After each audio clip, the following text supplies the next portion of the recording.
What's going on, everybody? I've played the Ghost in 8-ball, 9-ball, and now it's time to try 10-ball for a race to 3. The rules I'll be playing by are that I have to perform a legal break, meaning at least 4 balls must hit a rail after the break, not including the cue ball. I am going to be taking ball in hand after the break, and then just like before, if I scratch on the break or if I don't run out, that's going to be considered a loss.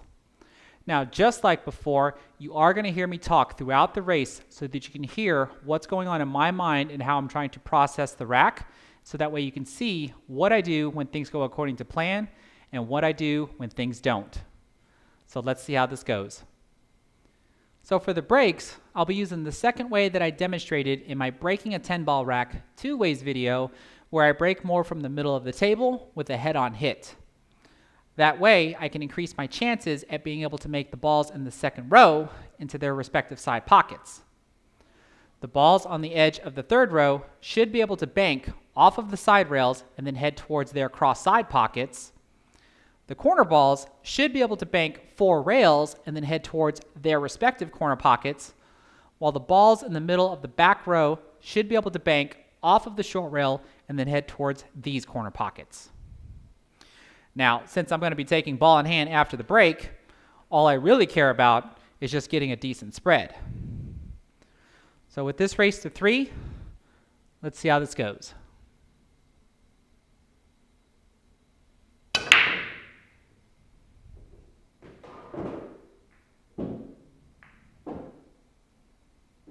Okay, I got one of the balls from the second row to fall into their respective side pocket.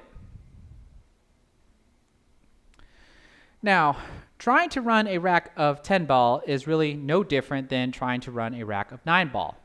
There's just one extra ball on the table. So as I play position from one ball to the next, I always want to try to make sure that when I play position on the next ball, I play position in such a way to where it's easier for me to get position on the next ball after that. So what I'm thinking about right now is, where do I want to play the 1 ball to get position on the 2 ball in such a way to where it's easier for me to get position on the 3 ball. And that's looking something like this.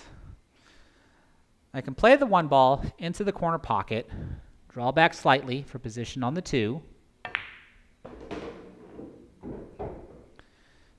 And then now what I can do from here is just push the cue ball forward and I'll have position on the 3 ball.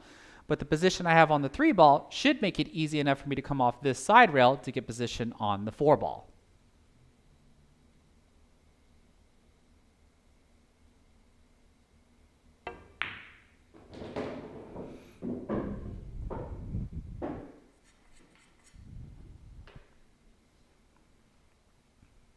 So I'm just going to try to get a little closer to the 4 ball.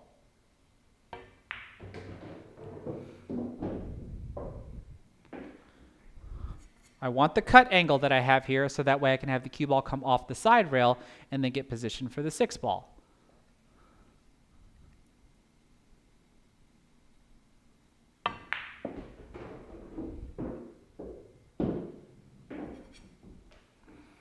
Okay, and with the position that I got here, I can just stop the cue ball and play the 7 ball in this corner pocket.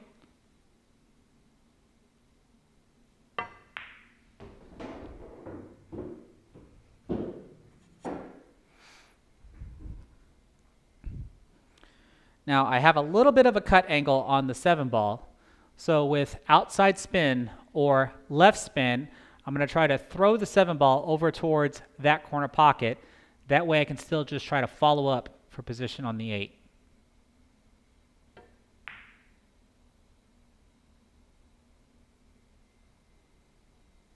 Whoa, that was almost a pocket hanger. All right, now from here, I think I have to try to get my cue ball to run into the 10 ball. That way I'll have position on the 9 ball.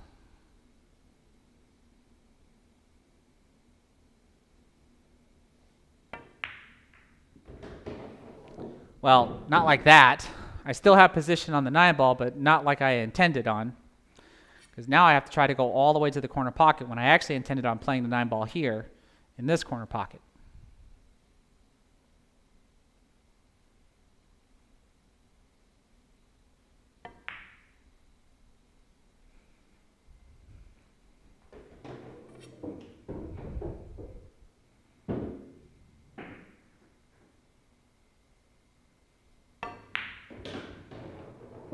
All right, one little hiccup there at the end, but we were able to recover.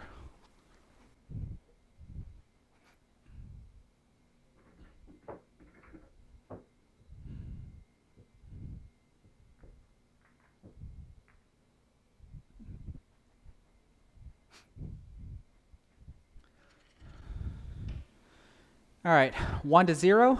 Let's see if I can make it 2.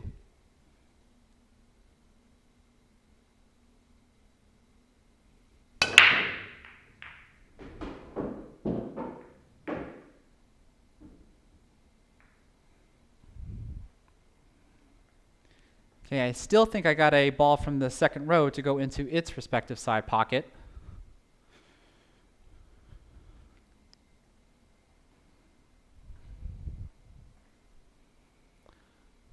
Now this is a little tricky, getting from the 1 to the 2 ball. I think what I'm going to try to do here is play the 1 ball into that corner pocket and have the cue ball follow up, and I'm trying to give myself an angle to where I might try to run into the 9 ball.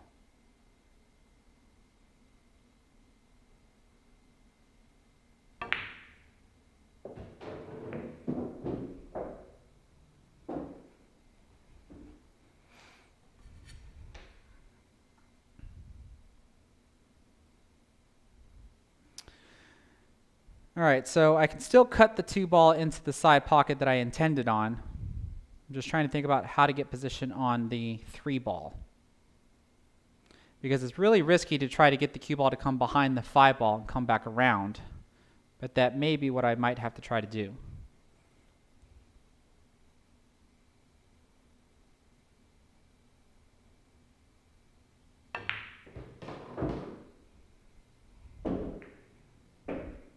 And then bumping the 4 ball away from the 9 was a bit fortunate.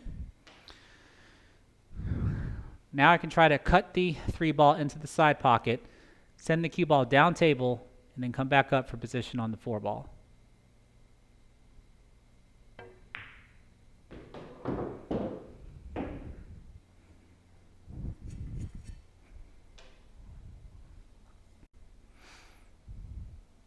Okay, and with the angle that I have here, I can draw the cue ball over to the side rail and then back out for position on the 5.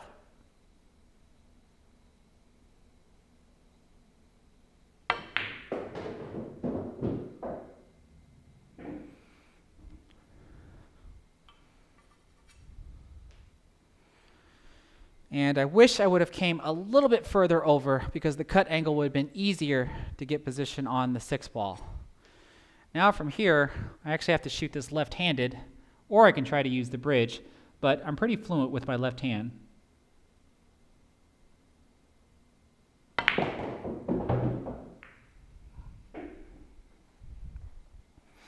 And that's actually not the position that I was trying. I actually wanted to try to get position for the 6 ball to go into the side pocket, but now I have to try to back cut it into this corner pocket.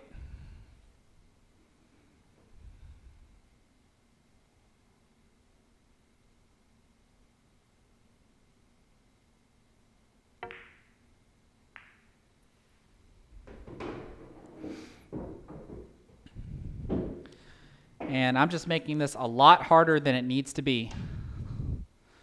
I was supposed to get position over here for the 7 in the side pocket. Now I'm going to try to cut it into the corner pocket instead.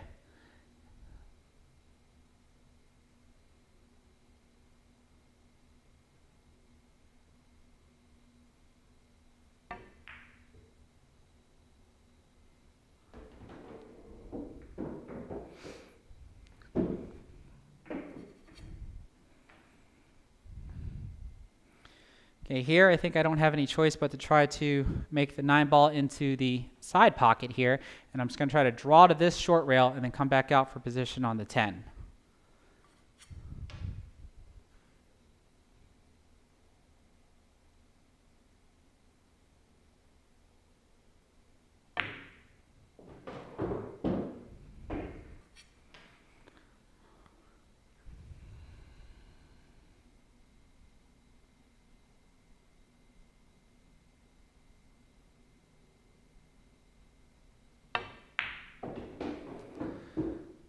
All right, that was really ugly, but I was able to recover and finish the rack.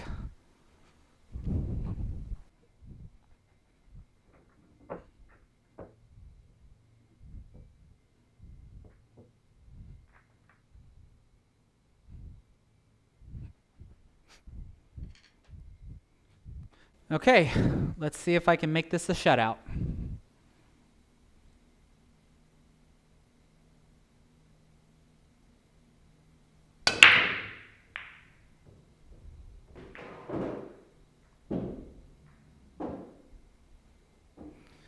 All right, so 3 times in a row, I was at least able to get a ball from the second row to go into their respective side pockets.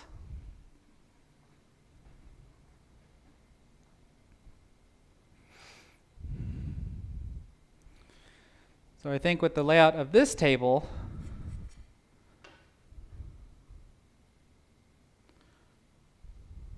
I'm going to play the 1 ball into the corner pocket, push the cue ball over to the side rail for the 2.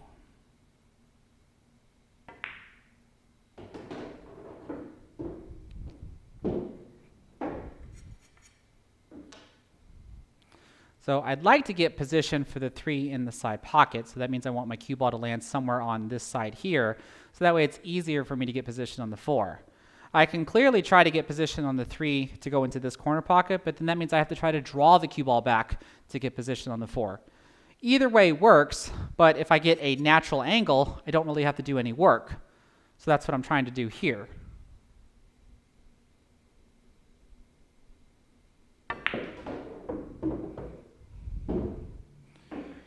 And this is unfortunate because I'm on the wrong side of the shot line of the 3 ball.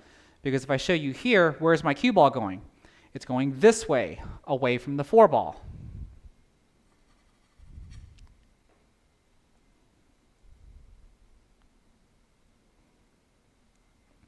So let's see if I can get the cue ball to hit the short rail and then just come back down for the 4 ball.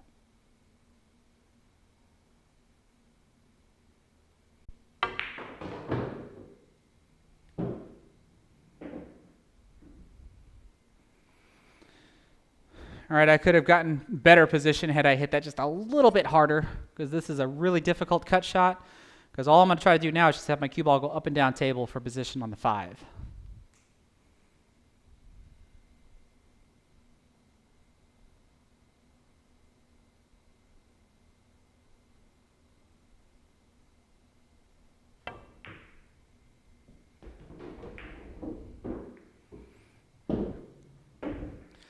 All right, the 10 ball kind of helps me out.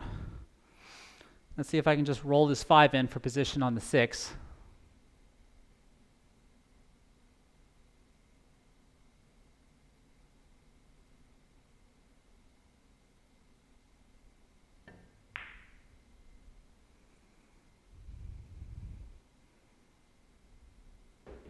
Oh, the dramatic effect if that doesn't fall. All right, so this is looking good. Let's see if I can stop the cue ball on the 6 for position on the 8. Actually, I'm going to gently roll it in. The cue ball should roll forward slightly. I can then stun the 8 ball.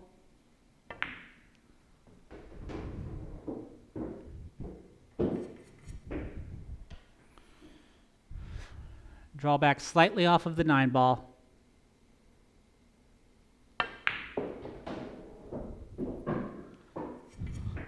Well, clearly I should have drew back further because I'd be right here straight in on the 10 ball. 10 ball, corner pocket.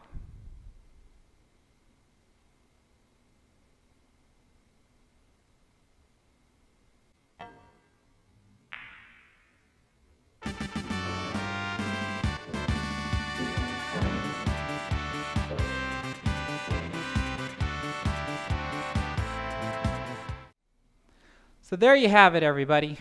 I was able to win the race 3-0 with terrible position plays in racks 2 and 3, but my shot making ability was good enough to still allow me to win those racks. Now that's going to complete this rotation of playing the Ghost in 8 ball, 9 ball, and 10 ball with these sets of rules.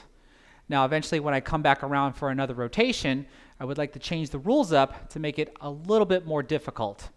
And I'd like you all to help me figure out what change I should make. Should I increase the race?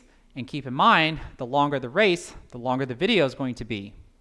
Should I not use the magic rack? Should I not take ball in hand? Or should it be considered a loss if I don't make a ball on the break? Let me know what you think in the comment section below.